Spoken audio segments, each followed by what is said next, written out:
എന്തോ വന്നോ? മേടിച്ചോ ചിക്കൻ? അത് ശരി, ഇവിടെ വെച്ചിട്ടങ്ങ് പോയോ? ടിൻറ്റു മോനും തക്കുടു മോനും അപ്പുറം ഇരിപ്പുണ്ട്. ടിൻറ്റു പിന്നെ വേവിക്കാത്ത മാംസാഹാരം ഒന്നും കഴിക്കത്തില്ല. തക്കുടു കണ്ടായിരുന്നെ അപ്പം അടുത്ത് അടിച്ചോണ്ട് പോയനെ. കേട്ടോ പാറുവേ? അച്ഛൻ ചിക്കൻ ഇവിടെ വെച്ചിട്ടങ്ങ് പോയി. കണ്ട അവിടെ തക്കുടു അവിടെ കുത്തിയിരിപ്പുണ്ട്. എന്ന് മൊത്തം അവനെ ഇപ്പം അടിച്ചോണ്ട് പോകത്തില്ലായിരുന്നു. ഞാൻ 2 ദിവസം കൊണ്ട് പറയുന്നത് ചിക്കൻ വാങ്ങിക്കണമെന്ന്. കാരണമേ എനിക്ക് ഈ ഹോട്ടലിലെ ഒക്കെ ചിക്കൻ ഫ്രൈ ചെയ്യുന്ന ഇഷ്ടമാണ്.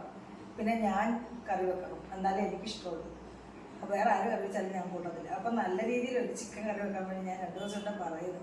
കുറച്ച് ചിക്കൻ മേടിച്ചിട്ടുണ്ട്, അത് മേടിച്ച് ഇവിടെ വാങ്ങിക്കൊണ്ട് വെച്ചിട്ടങ്ങ് പോയി. അപ്പം മക്കളെ, ഈ ചിക്കൻ കൊണ്ട് നമുക്ക് വളരെ രുചികരമായിട്ടുള്ള ഒരു ചിക്കൻ റെസിപ്പി തയ്യാറാക്കാം. വാ. അപ്പം മക്കളെ, ഞാൻ ഈ ചിക്കൻ കൊണ്ട് തയ്യാറാക്കിയിരിക്കുന്ന കറിയാണിത്. വളരെ രുചിയാണ്, വളരെ രുചികരമായിട്ടുള്ള രീതിയിലാണ് തയ്യാറാക്കിയത്. ഇനി ചിക്കൻ കിട്ടുമ്പം നിങ്ങളും ഇതേ രീതിയിലൊന്ന് ചെയ്ത് നോക്കണം. വളരെ രുചിയാണ്. ഒന്ന് ചെയ്ത് കഴിഞ്ഞാൽ പിന്നെ ഇങ്ങനെ ചെയ്യൂ കേട്ടോ. അപ്പം മക്കളെ, നമ്മൾ പല രീതിയിലും ചിക്കൻ കറി ഉണ്ടാക്കും. ഇതൊരു രീതിയാണ്. അപ്പം ഈ രുചികരമായിട്ടുള്ള ഈ ചിക്കൻ എങ്ങനെയാണ് തയ്യാറാക്കിയിരിക്കുന്നതെന്ന് നമുക്ക് വീഡിയോ ഒന്ന് കണ്ടു നോക്കാം മക്കളെ. വീഡിയോയിലേക്ക് പോകാം. ചിക്കൻ കറി തയ്യാറാക്കാൻ എടുത്തിരിക്കുന്ന 1 കിലോ ചിക്കനാണ്. ഇത് കഴുകി വൃത്തിയാക്കി ഈ സ്ട്രെയിനറിനകത്ത് വെച്ചിരിക്കുകയാണ്. പിന്നെ നമ്മളിതിലേക്ക് ചേർക്കാനായിട്ട് 1 തക്കാളി എടുത്തിട്ടുണ്ട് കേട്ടോ. നമുക്ക് ഇത് മതി, ഇത്രയും മതി. അപ്പോൾ ഒരു നല്ലൊരു കുടം വെളുത്തുള്ളിയും എടുത്തിട്ടുണ്ട്. പിന്നെ ഒരു നല്ലൊരു കഷ്ണം ഇഞ്ചിയും എടുത്തിട്ടുണ്ട്. ഇഞ്ചി എത്ര ചേർത്താലും നല്ല ടേസ്റ്റാണ്. പിന്നെ ഒരു 2 പച്ചമുളക് എരിവിന് വേണ്ടി നമ്മൾ എടുത്തിട്ടുണ്ട്. പിന്നെ നല്ലൊരു 4 സവാളയാണ്. ഇതൊരു വലിയ സവാളയും ഇത് 2 ചെറിയ സവാളയും. അതുകൊണ്ടാണ് ഞാൻ ഈ 3 എണ്ണം എടുത്തത്. അല്ലെങ്കിൽ നമുക്കൊരു 4 എണ്ണം എടുത്തത്. അല്ലെങ്കിൽ ഒരു 5 സവാള നമുക്ക് എടുക്കാം. കാരണം ഇത് വെന്ത് കഴിയുമ്പോൾ ഒന്നും കാണത്തില്ല. അപ്പം നമുക്ക് മക്കളെ, ഇനി ഞാൻ ഈ സവാളയെല്ലാം നല്ല രീതിയിൽ കട്ട് ചെയ്ത് ചെറിയ ചെറിയ സ്ലൈസസ് ആയിട്ട് കട്ട് ചെയ്ത് നമ്മുടെ ഈ ഇഞ്ചിയും കട്ട് ചെയ്ത് ചതച്ച് വെളുത്തുള്ളിയും എല്ലാം ചതച്ച് എടുത്ത് കൊണ്ടുവരാം. അപ്പോൾ നമുക്കിത് കട്ട് ചെയ്യുന്നത് എങ്ങനെയാണെന്ന് കാണിച്ചു തരാം. അപ്പോൾ നമ്മുടെ സവാള അതാണ്ട് ഇതേ രീതിയിൽ ആണല്ലോ ഇരിക്കുന്നത്. അപ്പം നമ്മളാണ്ട് ഇതേ രീതിയിൽ നടുക്ക് ഒന്ന് കട്ട് ചെയ്തിട്ട് നമ്മളാണ്ട് ഇതങ്ങ് എടുത്തു കൊടുക്കും. ഇത് കണ്ടില്ലേ? ഇതങ്ങ് എടുത്തിട്ട് നമ്മളാണ്ട് ഇതേ രീതിയിൽ സ്ലൈസായിട്ട് നമ്മൾ വലിയ ഇതേ ഈ കനത്തിൽ ഞാൻ അരിയുന്നത്. എല്ലാവർക്കും അറിയാം കേട്ടോ. എങ്കിലും ഞാനൊന്ന് കാണിച്ചു തരുന്നതേ ഉള്ളൂ കേട്ടോ. ഓരോന്നും കാണിച്ചു തരുമ്പോൾ അതിൻ്റേതായിട്ടുള്ള രീതിയിലെല്ലാം ഒന്ന് കാണിച്ചു തരണ്ടേ. അപ്പം ഞാൻ ഇതേ രീതിയിൽ നമ്മുടെ ഈ ഉള്ളി സവാള എല്ലാം ഞാനിങ്ങനെ കട്ട് ചെയ്ത് എടുക്കാം. അപ്പോൾ ഇതിൻ്റെ ഈ മോളം ഇങ്ങനെ നമ്മളിതും കട്ട് ചെയ്ത് കളയാം കേട്ടോ. അല്ലെങ്കിൽ അത് കൂന കൂടി ഇരിക്കും, മൂക്കത്തില്ല നമ്മുടെ സവാള. അപ്പോൾ മക്കളെ, ഇത് അരിഞ്ഞു വന്നപ്പോൾ ഇത്രയേ ഉണ്ട്. പക്ഷേ ഇത് വെന്ത് വരുമ്പോൾ ഒന്നും കാണത്തില്ല കേട്ടോ. അപ്പോൾ മക്കളെ, നമ്മുടെ ചിക്കൻ തയ്യാറാക്കാനായിട്ട് ഞാൻ ചട്ടി അടുപ്പ് വെച്ച് ചൂടായിട്ടുണ്ട്. ഇൻഡാലിയത്തിൻ്റെ ചീഞ്ചട്ടിയാണ്. നമ്മളിതിലേക്ക് നമ്മളൊരു 2 ടേബിൾ സ്പൂൺ വെളിച്ചെണ്ണയാണ് ഒഴിച്ചു കൊടുക്കുന്നത് കേട്ടോ. നമ്മൾ ആവശ്യത്തിന് വെളിച്ചെണ്ണ ചേർക്കാം കേട്ടോ. ഞാൻ ഇച്ചിരി ആവശ്യത്തിന് ചേർക്കുവാണ്. അപ്പോൾ ഇത് നമ്മുടെ ഈ വെളിച്ചെണ്ണ ഒന്ന് നന്നായിട്ട് മൂത്ത് വരട്ടെ. അപ്പോൾ മക്കളെ, നമ്മുടെ എണ്ണ ചൂടായി. നമുക്കിതിലേക്ക് കുറച്ച് സവാള ഇട്ടൊന്ന് പൊരിച്ചെടുക്കാം.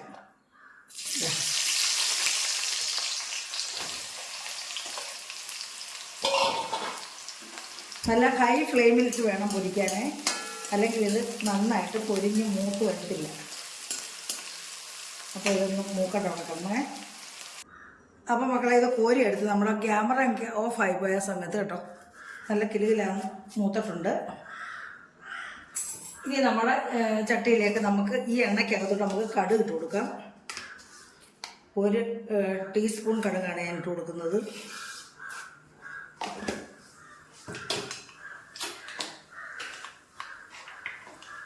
കടുക് ഒന്ന് പൊട്ടട്ട മക്കളെ. കടുക് പൊട്ടിട്ടുണ്ട്. കുറച്ച് കറിവേപ്പില ഇട്ട് കൊടുക്കാം. എന്നിട്ട് നമ്മുടെ ഈ സവാള ഇട്ട് കൊടുക്കാം.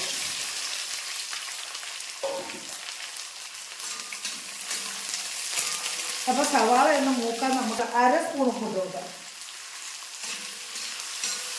അപ്പോൾ ഇത് ജസ്റ്റ് നമുക്കൊന്ന് കൂട്ടി ഇളക്കി യോജിപ്പിക്കാം. അപ്പോൾ നമ്മുടെ സവാള പെട്ടെന്നൊന്ന് വെന്ത് മൂത്ത് വരണം. അപ്പോൾ അതിനായിട്ട് നമുക്ക് ഇതിനകത്ത് തന്നെ വെച്ച് നമുക്കിതൊന്ന് അടച്ചു വെക്കാം. അപ്പോൾ ഈ എണ്ണയ്ക്കകത്തോടെ മൂത്തങ്ങ് വേവും. അപ്പോൾ നമ്മുടെ ഇതിനകത്തുള്ള ആവിയും കൂടെ മറിഞ്ഞ് വീണ് ഇതൊന്ന് വെന്ത് കിട്ടും. അപ്പം നമുക്കൊരു ഇടയ്ക്ക് ഇളക്കി തുറന്നു നോക്കി ഇളക്കി കൊടുക്കണം, അല്ലെങ്കിൽ ഒരു സൈഡ് കരിഞ്ഞു പോകാനുള്ള സാധ്യതയുണ്ട്. അപ്പോൾ നമ്മൾ മീഡിയം പരുവത്തിലാണ് ഫ്ലെയിം ഇട്ടിരിക്കുന്നത്. അപ്പോൾ അത് അവിടെ ഇരുന്ന് 1 മിനിറ്റ് ഒന്ന് ഇരിക്കട്ടെ. അത് കഴിഞ്ഞിട്ട് നമുക്ക് തുറന്നു നോക്കി വീണ്ടും ഇളക്കി കൊടുക്കാം. അപ്പോൾ മക്കളെ നമുക്കൊന്ന് തുറന്നു നോക്കാം.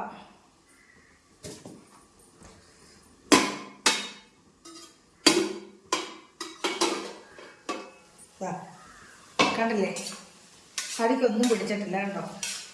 അപ്പോൾ നമുക്ക് ഇതേ രീതിയിൽ ഒരു 2-3 മിനിറ്റ് നമുക്കിതൊന്ന് അടച്ചു വെച്ച് ഇതൊന്ന് വേവിച്ച് വഴറ്റി എടുക്കാം. വഴറ്റിക്കട്ടെ. അപ്പോൾ നമുക്കൊന്ന് നോക്കാം മക്കളെ. 2 മിനിറ്റായി.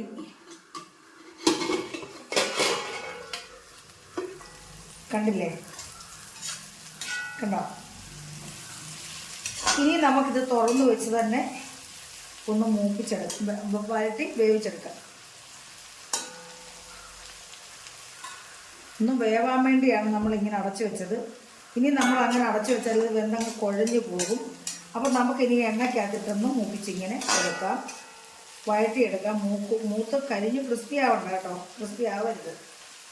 ഇത് വെന്ത് നമ്മുടെ ഇറച്ചിക്കകത്ത് ചേരാനുള്ളതാണ്. പോകണ്ടിക്കട്ടെ. അപ്പോൾ നമുക്ക് ഇടയ്ക്കിടയ്ക്ക് ഇങ്ങനെ ഇളക്കി കൊടുത്തുകൊണ്ട് നമ്മളിത് മൂപ്പിച്ചെടുക്കാം.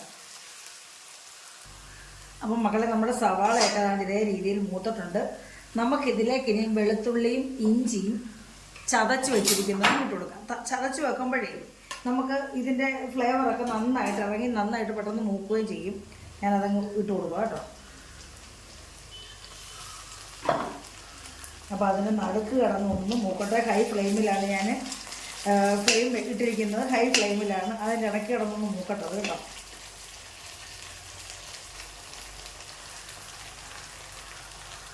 അപ്പോൾ നമ്മളെ മക്കളെ അവിടെ ഇഞ്ചി വെളുത്തുള്ളി സവാള എല്ലാം മൂത്തിട്ടുണ്ട്. ഈ സമയത്ത് ഞാൻ പച്ചമുളക് ഇട്ട് കൊടുത്തു കേട്ടോ. അപ്പോൾ നമുക്ക് ഇനി ഇതിലേക്ക് നമുക്ക് ആവശ്യത്തിന് വെളിച്ചെണ്ണ ഉണ്ട്. നമുക്കിതിലേക്ക് നമുക്ക് ആവശ്യത്തിനുള്ള നമ്മുടെ മസാലകളൊക്കെ ചേർത്ത് കൊടുക്കാം. ആദ്യം ഞാനൊരു 1/2 ടീസ്പൂൺ മഞ്ഞൾപ്പൊടി ചേർത്ത് കൊടുക്കുവാണ്. അതിനുശേഷം നമ്മൾ നമ്മുടെ ചിക്കൻ മസാല 1 ടീസ്പൂൺ ഇട്ട് കൊടുക്കുവാണ്. Chicken masala 1 teaspoon. നമ്മൾ മുളക് അങ്ങോട്ടും ഇങ്ങോട്ടും മാറ്റിയില്ല, കാരണം എണ്ണ ആവശ്യത്തിനുണ്ടല്ലോ, വെളിച്ചെണ്ണ ആവശ്യത്തിനുണ്ട്. അതുകൊണ്ട് ഞാനങ്ങോട്ട് മാറ്റുന്നില്ല. പിന്നെ 1 ടേബിൾ സ്പൂൺ മുളക് പൊടിയാണ്, കാരണം നമ്മൾ കാശ്മീരി മുളക് പൊടിയാണ്. അതുകൊണ്ട് 1 ടേബിൾ സ്പൂൺ ചേർക്കുകയാണ്. 2 ടീസ്പൂൺ മല്ലിപ്പൊടി, അത് മതി. അതുകൊണ്ട് നമുക്കിത് ഇളക്കാം, കൂട്ടി ഇളക്കാം. അപ്പോൾ ഇത് നമ്മുടെ എണ്ണ ആവശ്യത്തിനുണ്ട്. 1 ടീസ്പൂൺ കുരുമുളക് പൊടിയും 1 ടീസ്പൂൺ ചതച്ച പെരിഞ്ജീരകവും ചേർത്ത് കാണിക്കാൻ വിട്ടുപോയി. കുറച്ച് കറിവേപ്പിലയും ഇട്ട് കൊടുക്കാം. കറിവേപ്പില എത്ര ഇട്ടാലും നല്ല ടേസ്റ്റാണ്. കുറച്ച് കറിവേപ്പിലയും കൂടി ഇട്ട് നമുക്കിത് നല്ലതുപോലെ നമ്മുടെ ഈ ഗ്രേവി മൂക്കണം, നല്ല ടേസ്റ്റ് ഉണ്ടാവുള്ളൂ. നമ്മുടെ ഗ്രേവി എല്ലാം നന്നായിട്ട് മൂത്തിട്ടുള്ളത് നമുക്ക് തക്കാളി ഇട്ട് കൊടുക്കാം മക്കളെ. അപ്പോൾ അതും അങ്ങിട്ട് കൊടുത്ത്, അപ്പോൾ ഇതിനകത്ത് കിടന്ന് ഈ തക്കാളി ഇതിനകത്ത് കിടന്ന് വെന്ത് ഇതിൻ്റെ പൾപ്പൊക്കെ ഇറങ്ങണം. അപ്പോൾ അതുവരെ ഇതിനകത്തിട്ട് നമുക്കൊന്ന് ചുറ്റിച്ചെടുക്കാം. അപ്പോഴേ മക്കളെ, നമ്മുടെ മസാലയൊക്കെ മൂക്കുന്നതിന് മുമ്പേ നമ്മൾ തക്കാളി ഇട്ട് കൊടുത്താൽ ഇതിൻ്റെ ജ്യൂസ് അങ്ങ് ഇറങ്ങി നമ്മുടെ മസാലകളൊന്നും മൂക്കത്തില്ല കേട്ടോ. അപ്പോൾ അതിനൊരു ടേസ്റ്റ് കാണത്തില്ല. അപ്പോൾ ഞാനിങ്ങനെയാണ് ചെയ്യുന്നത്. ഇനിയിപ്പോൾ നമ്മുടെ ചിക്കനും എല്ലാം കൂടെ ചേർക്കുമ്പോൾ അത് വെന്ത് ചേരുമ്പോൾ നമ്മുടെ ഈ തക്കാളിയും കൂടെ അങ്ങ് വെന്ത് ചേർന്നുള്ളത്. ഇപ്പോൾ ഈ എണ്ണയ്ക്കകത്ത് ഈ മസാലപ്പൊടിക്കകത്ത് നന്നായിട്ട് വഴന്നിട്ടുണ്ട്. നമുക്കിനി ഇതിലേക്ക് ചിക്കൻ ചേർത്ത് കൊടുക്കാം. ഇതിന് ശരിക്കും എണ്ണയുണ്ട് കേട്ടോ മക്കളെ, വെളിച്ചെണ്ണ ഇതിനകത്ത് ശരിക്കും ഉണ്ട്. അപ്പം നമ്മൾ ഇതിനകത്ത് ഉപ്പ് ചേർത്തില്ലായിരുന്നു കേട്ടോ നമ്മുടെ ഗ്രേവിക്ക്. ഇതിലേക്ക് 1/4 സ്പൂൺ ഉപ്പേ ഞാൻ ചേർക്കുന്നുള്ളൂ, കാരണം നമ്മൾ സവാളയ്ക്ക് 1/2 സ്പൂൺ ഇട്ടതാണ്. പിന്നെ നമുക്ക് ചേർത്ത് കൊടുക്കാം. ഇനി ഇതിലേക്ക് ഞാൻ ഈ ചിക്കൻ അങ്ങ് ഇട്ട് കൊടുത്ത് നമുക്കൊന്ന് കൂട്ടി ഇളക്കാം. കൂട്ടി ഇളക്കി ഇതിൻ്റെ മസാലയെല്ലാം ഇതിനകത്തോട്ടങ്ങ് പിടിപ്പിക്കാം.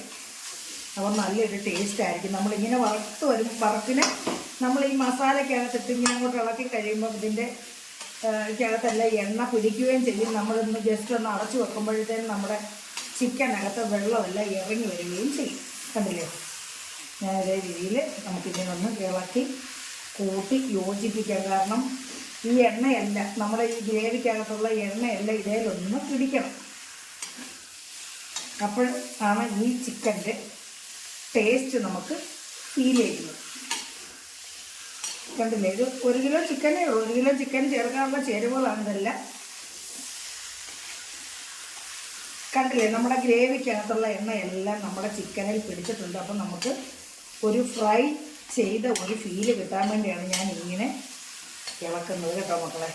ഇപ്പം കണ്ടില്ലേ, നമ്മുടെ ചിക്കനെല്ലാം നന്നായിട്ട് ഫ്രൈ ആയതുപോലുണ്ട്. കണ്ടില്ലേ, നമ്മൾ ചിക്കൻ ഫ്രൈ ചെയ്യുന്ന പോലെ ഒരു ഫീല് കിട്ടാൻ വേണ്ടിയാണ് ഞാനിങ്ങനെ ഈ മസാലക്കൂട്ടിനകത്ത് മസാലയൊന്നും നമ്മളിതിനകത്ത് ചവിട്ടി പിടിച്ചതുമില്ല.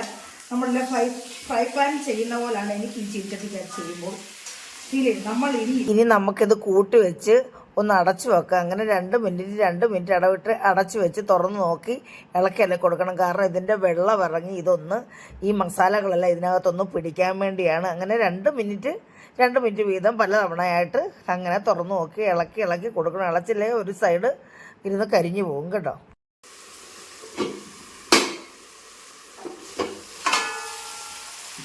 കണ്ടില്ലേ, നമ്മുടെ ചിക്കൻ അടിക്കൊന്നും പിടിച്ചിട്ടില്ല.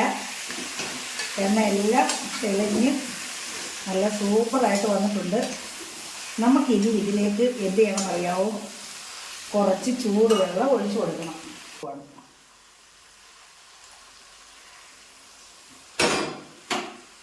നമുക്കിത് വേവണമല്ലോ. നമ്മുടെ ചിക്കൻ ഇപ്പോൾ ഒരു 5-6 മിനിറ്റോളം ഞാനിങ്ങനെ ഈ ഗ്രേവിക്കകത്തിട്ട് വേവിച്ചെടുത്തിട്ടുണ്ട്. എങ്കിൽ പോലും നമ്മുടെ ചിക്കൻ വേവണമല്ലോ. അപ്പോൾ ചിക്കനകത്ത വെള്ളവും ഇറങ്ങി വന്ന് നന്നായിട്ട് വെന്ത് കിട്ടണം. നമുക്കിനി ഇതിലേക്ക് കുറച്ച് വെള്ളവും ഒഴിച്ചു കൊടുക്കാം. ഇത് നന്നായിട്ടൊന്ന് വേവണം. ഒരു 10-15 മിനിറ്റെങ്കിലും 20 മിനിറ്റെങ്കിലും ഇത് വേവണം. അപ്പോൾ ഇത് നമുക്ക് വെള്ളം ഒഴിച്ചു കൊടുത്ത് കൂട്ടി യോജിപ്പിച്ച് നമുക്കിതൊന്ന് വേവിച്ചെടുക്കാം. 20 മിനിറ്റ് മാക്സിമം നമുക്കിതൊന്ന് അടച്ച് വെച്ച് അവിടെ ഇരുന്ന് വേവട്ടെ. ഇത് കാണാം നമുക്ക്. മക്കളെ, നമ്മുടെ ചിക്കൻ എല്ലാം നല്ലപോലെ വെന്ത് എല്ലാം പറ്റി വന്നിട്ടുണ്ട്. നമുക്കിനി ഇതിലേക്ക് ഞാൻ ഉപ്പൊക്കെ നോക്കി കേട്ടോ. ഇതിലേക്ക് ഞാൻ നമ്മളെ വറുത്ത് വെച്ചിരുന്ന ഈ ചിക്കനുകളങ്ങ് ചേർത്ത് കൊടുക്കും. വറുത്ത് വെച്ചിരിക്കുന്ന നമ്മുടെ സവാള വേണേൽ നമുക്ക് പൊടിച്ചിട്ട് കൊടുക്കാം കേട്ടോ. ഞാനിത് പൊടിച്ചില്ല, ഇതിങ്ങനെ ഞാൻ ഇടുവാണ്. നമ്മുടെ ഇതിനകത്ത് ഇങ്ങനെ ഒന്ന് കിടക്കാൻ വേണ്ടിയാണ് കേട്ടോ. നല്ല ടേസ്റ്റാണ്. നമ്മൾ ഉള്ളി വറക്കുമ്പോൾ ഒരു പ്രത്യേക ടേസ്റ്റാണല്ലോ, ഒരു മധുരവും. അപ്പോൾ ഇത് ഇങ്ങനെ ഒന്ന് കൂട്ടിച്ചേർത്ത് അതിനകത്ത് കിടന്ന് ആ സമയത്തും കൂടെ ഇതിനകത്തൊന്ന് കിടക്കട്ടെ. ഈ ഫ്ലെയിമിൽ തന്നെ ഒന്ന് കിടക്കട്ടെ, ലോ ഫ്ലെയിമിലൊന്ന് കിടക്കട്ടെ. അതൊന്ന് കൂട്ടിച്ചേർന്ന് സെറ്റ് ആവട്ടെ. അപ്പോൾ മക്കളെ, നമ്മുടെ ചിക്കൻ ഇവിടെ റെഡി ആയിട്ടുണ്ട് കേട്ടോ. അപ്പം മക്കളെ, നമ്മുടെ ചിക്കൻ ചുക്ക അല്ലെങ്കിൽ ചിക്കൻ റോസ്റ്റ് ഇവിടെ റെഡി ആയിട്ടുണ്ട്. അപ്പോൾ എല്ലാവർക്കും ഇഷ്ടപ്പെട്ടാണെന്ന് വിശ്വസിക്കുന്നു. ഇഷ്ടപ്പെട്ടിട്ടുണ്ടെങ്കിൽ ഇതേ രീതിയിൽ ചെയ്യുക. അപ്പോൾ മക്കളെ, പഴയതുപോലെ എല്ലാവരും കമൻറ്റും ലൈക്കും സബ്സ്ക്രൈബ് ചെയ്യാത്തവർ സബ്സ്ക്രൈബും ചെയ്ത് സഹായിക്കണം. പിന്നെ ആ ബെൽ ബട്ടനോട് ഒന്ന് അമക്കണേ എങ്കിലും ഞാനിടുന്ന വീഡിയോസിൻ്റെയൊക്കെ നോട്ടിഫിക്കേഷൻ നിങ്ങൾക്ക് കിട്ടുകയുള്ളൂ. അപ്പോൾ അടുത്ത ഒരു നല്ല വീഡിയോ ആയിട്ട് വരുന്നതിന് മക്കളെ എല്ലാവർക്കും എൻ്റെ നന്ദി, നമസ്കാരം.